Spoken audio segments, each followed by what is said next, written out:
불신앙에 빠지는 이유, 불신앙에 빠지는 이유라는 제목으로 말씀 전하겠습니다. 오늘 본문 말씀은 출애굽한 이후에 광야에서의 이스라엘 백성들의 이 불신앙에 대한 하나님의 심판의 결과에 대해서 기록하고 있습니다. 그러나 히브리서 기자는 이 7절 말씀과 15절 말씀에 보시면 오늘이라는 이 단어가 나오고 있는데, 이 오늘이라는 이 단어를 통해서 이 시대를 살아가는 우리에게도 불신앙이 어떤 결과를 야기할 수 있는지 거기에 대해서 동일하게 경고하고 있다는 것입니다. 그렇다면 이스라엘 백성들이 이 하나님이 함께 하심, 불기둥과 구름 기둥으로 또 만나로 또 반석을 깨뜨려서 물을 주시는 것으로 또 바람을 통해서 메추라기를 불러 고기를 공급해 주시는 그러한 초자연적인 역사를 보았는데도 불구하고 이스라엘 백성들이 이 불신앙에 빠지게 된 그 이유가 무엇이겠습니까? 오늘 이 본문 말씀을 통해서 우리는 두 가지로 살펴볼 수가 있는데, 첫째는 불평하였기 때문이다라고 말씀하고 있습니다. 8절 말씀해 보시면 광야에서 시험하던 날에 거역하던 것 같이 너희 마음을 완고하게 하지 말라라고 말씀하고 있습니다. 조나단 에드워드는 실현이라는 것은 그 참신앙과 거짓신앙을 구분하며 그 차이점을 명백히 드러나게 하는 경향이 있다라고 말을 하였습니다. 즉 성도들에게 있어서 신앙이라는 것은, 실현이라는 것은 그 실현을 당할 때에 어떻게 대처하느냐에 따라서 그 사람의 신앙이 참신앙이고 그 사람의 신앙이 거짓신앙이다라는 것을 명백하게 드러나게 하는 것이다 라고 조나단 에드워드는 말을 하고 있다는 것입니다. 이는 우리가 고백하는 믿음, 내 믿음이 참믿음인가 거짓믿음인가, 모든 성도들은 자신의 믿음이 참믿음이라고 좋은 신앙이라고 생각하고 있지만, 실현이 발생했을 때에 자신의 삶 가운데 생각하지도 못했던 그런 어려움을 겪게 되었을 때에 거기에 대한 이 반응에 따라서 나의 신앙을 인정받을 수도 있고 인정받지 못할 수도 있다는 것입니다. 만일 우리가 우리의 일에 대한 하나님의 처리 방식에 대해서 툴툴거린다면 그것은 틀림없이 하나님의 지혜에 대해서, 하나님의 능력에 대해서, 하나님의 선하심에 대해서 의심하는 것입니다. 이는 하나님이 나의 하나님이 될 자격이 없다라고 하는 그러한 반응을 보이고 있다는 것입니다. 바로 이러한 의심이 이스라엘 백성들을 하나님께 불평하게 만들었고 불신앙 가운데로 이끌었다라고 할 수가 있다는 것입니다. 하나님이 분명히 살아계시고 구름 기둥과 불 기둥으로 하나님이 함께 하신다라는 것을 보여주시는데도 불구하고 과연 하나님이 우리와 함께 하시는가? 과연 하나님이 우리의 하나님이 될 자격이 있는가? 이러한 그런 의심이 바로 이스라엘 백성들의 이 불평을 통해서 사실은 나타나게 되었다는 것이죠. 이에 대해서 더글라스 윌슨은 불평이라는 것은 벽 만들의 깃발이다. 불신하는 그 마음 한가운데서 펄럭인다라고 말을 하고 있습니다. 그렇기 때문에 우리의 삶 가운데 이 불평이 많아진다는 것은 우리가 이 영적인 문제가 심각해지고 있다라는 그러한 신호다라고 생각할 필요가 있다는 것이죠.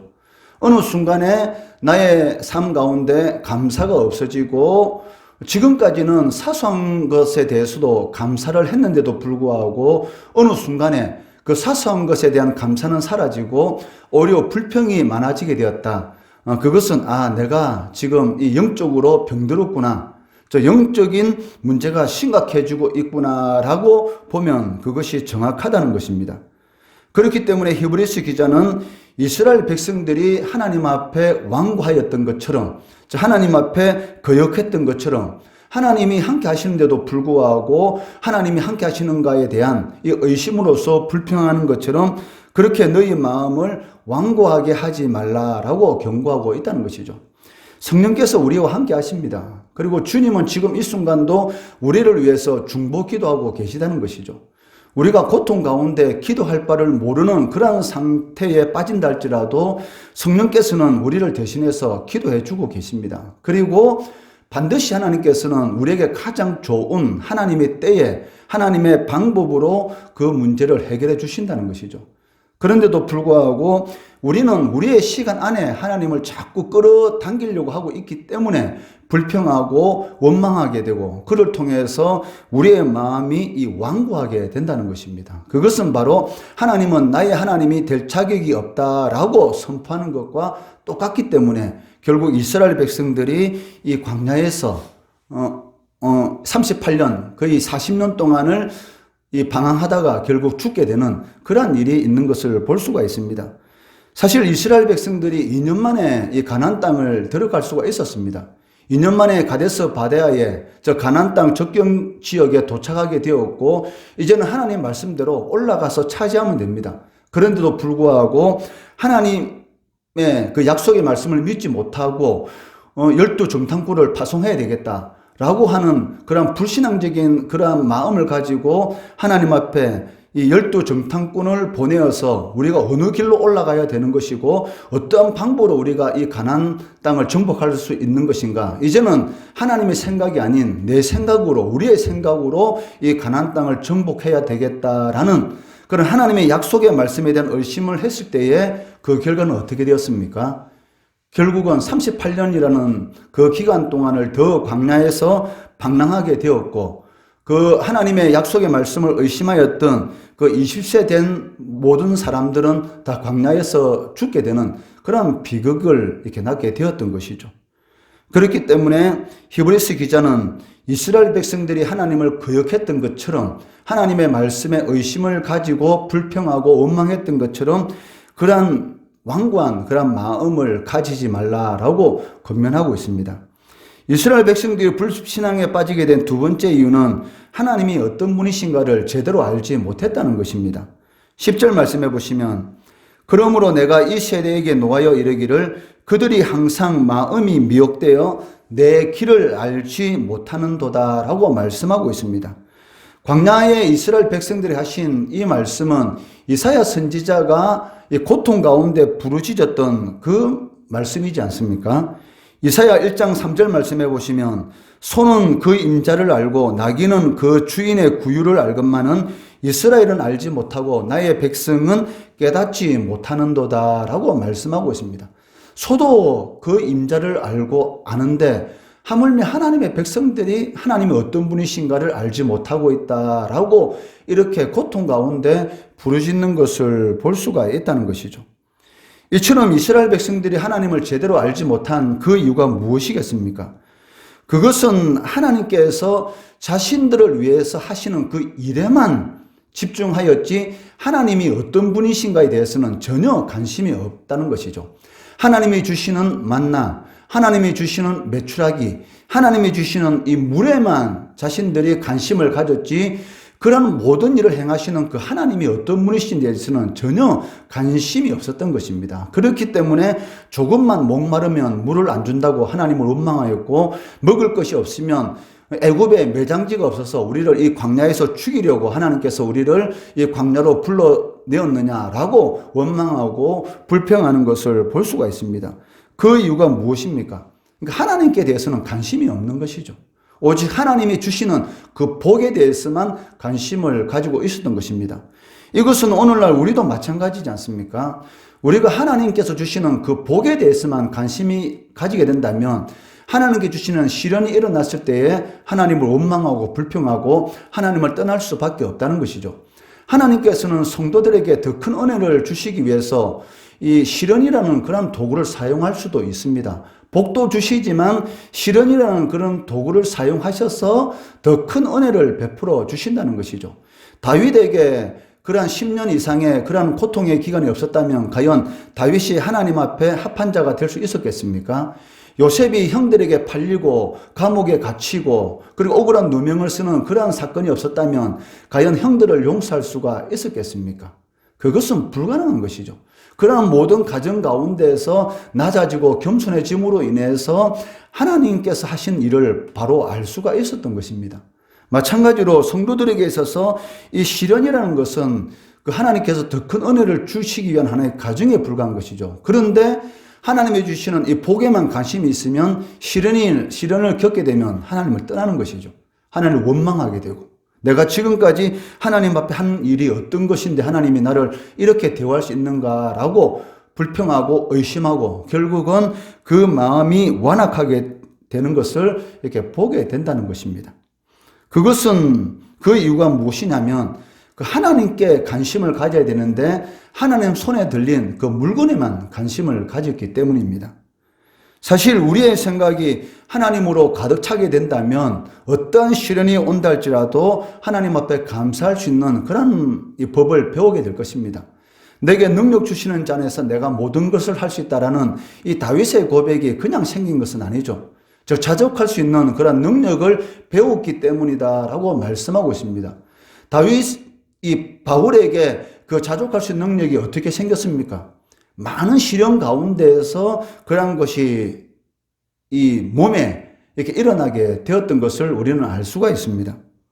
시련이란 것은 그만큼 이 성도들로 하여금 하나님께 더 가까이 나아가도록 주어진 것이다라고 할 수가 있습니다.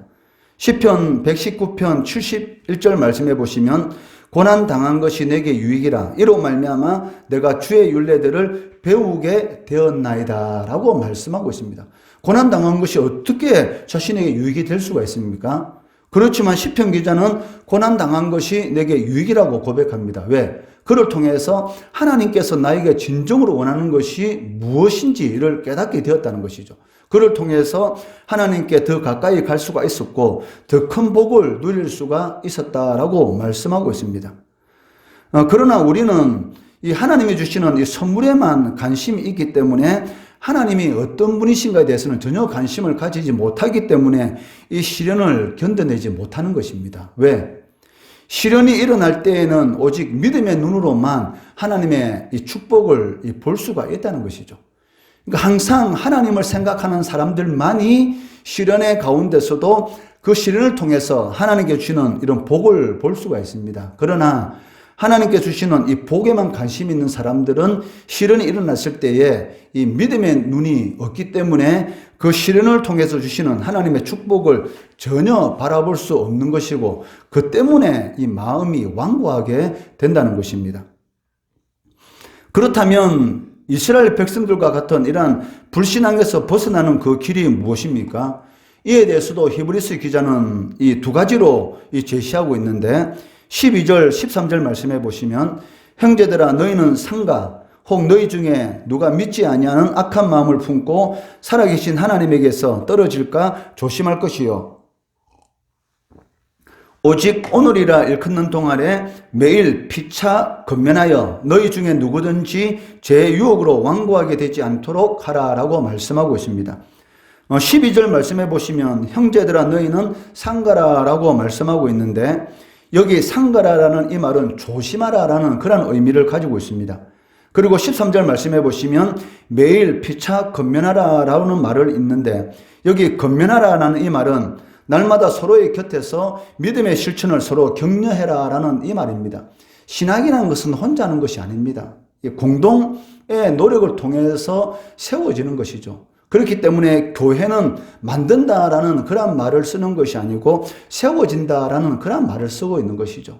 서로 신앙생활 같이 하는 그런 형제 자매들을 통해서 서로 격려하고 격려받음으로 인해서 약한 부분들을 이렇게 세워나가는 것입니다. 이는 우리에게 매우 적절한 교훈을 주는데 첫째는 주의를 기울여서 자신의 마음을 지키려고 노력해야 한다는 것. 그것은 이 상가라는 그런 의미인 것이고 또 교회 안에 다른 사람들 곁에서 그들도 그렇게 하도록 건면해야 한다라는 그런 의미를 가지고 있습니다. 즉 신앙의 길에서 떨어지려고 하는 그런 약한 믿음의 성도를 보면 붙들어주고 세워주고 또 나 또한 시험에 들면은 다른 사람의 건면을 귀담아 들어서 나의 신앙을 점검해 볼 수 있도록 그를 통해서 하나님의 이 복의 길을 가야 한다는 것입니다. 성도들에게서 가장 중요한 신앙생활에 있어서 필요한 것이 무엇이냐면 이 들을 귀입니다. 들을 귀. 다른 사람의 말을 들을 수 있는 그 귀. 그것이 어떻게 보면 성도들이 신앙생활 잘하는데 하나님의 복을 받는데 가장 필요한 것이다라고 할 수가 있습니다. 이것이 바로 솔로몬이 하나님 앞에 구한 기도 제목입니다. 어린 나이에 이 왕이 되었을 때 하나님 앞에 간절히 기도하는 것이 있는데 하나님, 제가 너무나 연약하고 이 백성들의 숫자는 너무나 많은데 하나님 앞에 간절히 기도하는 것은 하나님의 백성들을 들을 수 있는, 하나님의 백성들의 이 말을 들을 수 있는 귀를 주시옵소서. 이것이 한글 성경은 지혜로운 마음을 주시옵소서라고 번역되어 있는데 사실은 원어로 보면은 이 들을 귀라는 그런 의미를 가지고 있습니다. 즉, 백성들의 말을 잘 들으면 이 정치를 잘하게 되는 것이죠. 백성들의 말이 어느 순간인가 들리지 않게 됐을 때에 이 권세를 함부로 휘둘리게 되고 그것 때문에 이 백성들이 어려움을 겪게 되는 것입니다. 그렇기 때문에 솔로몬이 하나님 앞에 간절한 한 기도가 무엇입니까? 이 들을 귀인 것이죠. 이 성도들에게 있어서 가장 중요한 것은 이 다른 사람의 말, 첫째는 하나님의 말씀을 잘 들을 수 있는 귀가 필요한 것이고 이와 아울러서 다른 사람의 말을 잘 들을 수 있는 그 귀도 필요한 것입니다. 왜? 하나님은 사람을 도구로 사용하셔서 나의 부족한 부분들을 보게 하시는 그러한 역사를 일으키는 경우가 많기 때문입니다. 그렇기 때문에 매일 피차 권면하라라는 이 말은 내가 다른 사람의 신앙의 부족함에 대해서만 말하는 것이 아니라 다른 사람이 나에게 말하는 것도 귀를 열고 잘 들어라라는 그런 의미를 가지고 있습니다. 왜? 그것이 바로 내가 하나님 앞에 복을 받는 그런 길이기 때문입니다. 존 칼빈은 본성적으로 우리는 악에 빠지는 그런 경향이 있기 때문에 하나님을 경외하는데 우리를 도와줄 다양한 수단을 필요로 한다. 우리의 믿음은 되풀이하여 격려를 받지 않으면 휴면하게 되고 데워지지 않으면 냉담해지고 자극을 받지 않으면 무감각해진다. 그러므로 사탄이 그들의 마음속에 몰래 들어가 거짓으로 그들을 깨워 하나님에게서 멀어지게 하지 않도록 그들이 상호 격려를 통해서 서로를 자극하기를 바라고 있다라고 말을 하고 있습니다. 왜?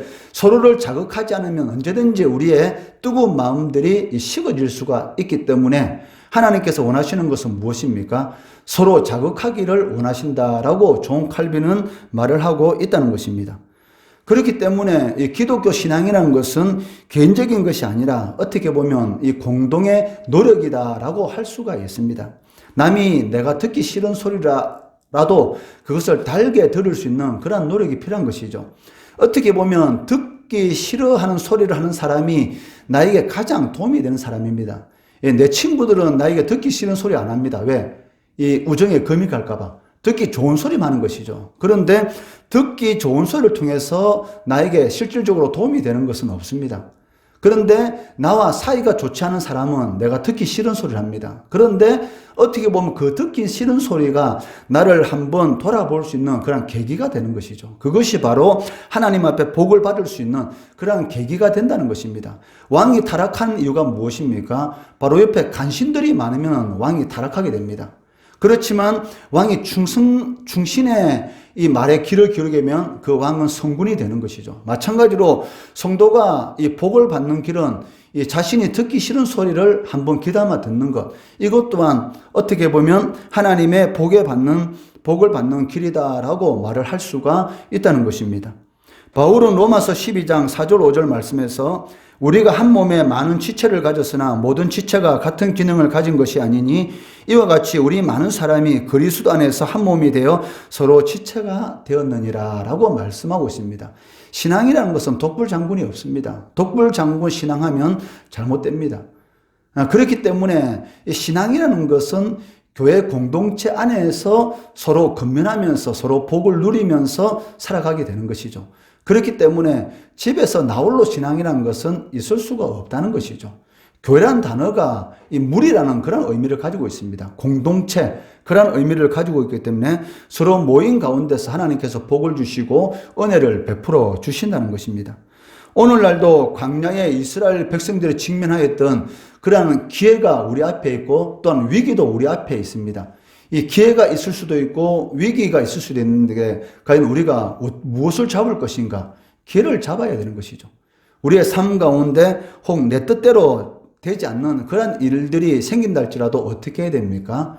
하나님의 선하심, 하나님의 지혜와 하나님의 능력을 바라보며 그 가운데서도 감사해야 됩니다. 감사하면 반드시 감사할 제목이 끊임없이 지속적으로 일어나게 됩니다. 그런데 불평이라는 것이 한번 입 밖에 나오기 시작하면 끊임없이 줄줄이 나오게 되는 것이죠.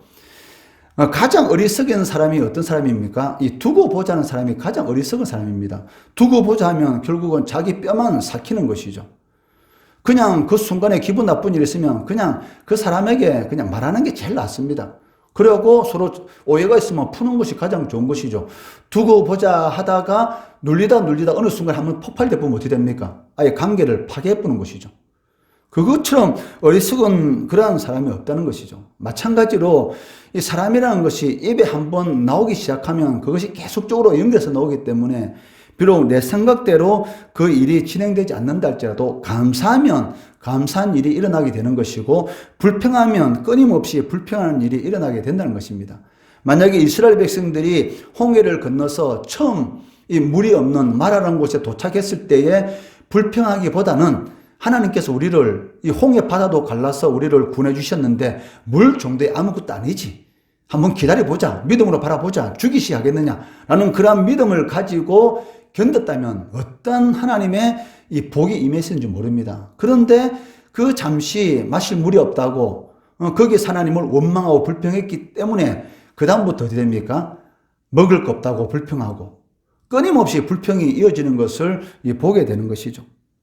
하나님은 합력하여 선을 이루십니다. 그리고 신앙이라는 것은 혼자는 신앙이 아니다라는 것을 꼭 명심하시고 혹 다른 사람이 내가 듣기 싫은 소리 할 수 있는 그런 사람도 있습니다. 그 소리 들을 때 그래 저 사람이 나에게 복 받으라고 저러서 하는갑다라고 생각하고 그 말을 한번 들을 길을 열어서 되씹어 본다면 어떻게 보면 하나님의 큰 은혜가 임하게 되는 것이고 또 혹 내가 시련 가운데 있으면 하나님께서 나에게 복을 주시기 위한 과정이구나 라고 생각하고 감사하시기 바랍니다. 그를 통해서 하나님의 풍성 은혜를 누리시는 우리 성도 되시기를 주의 이름으로 축원합니다.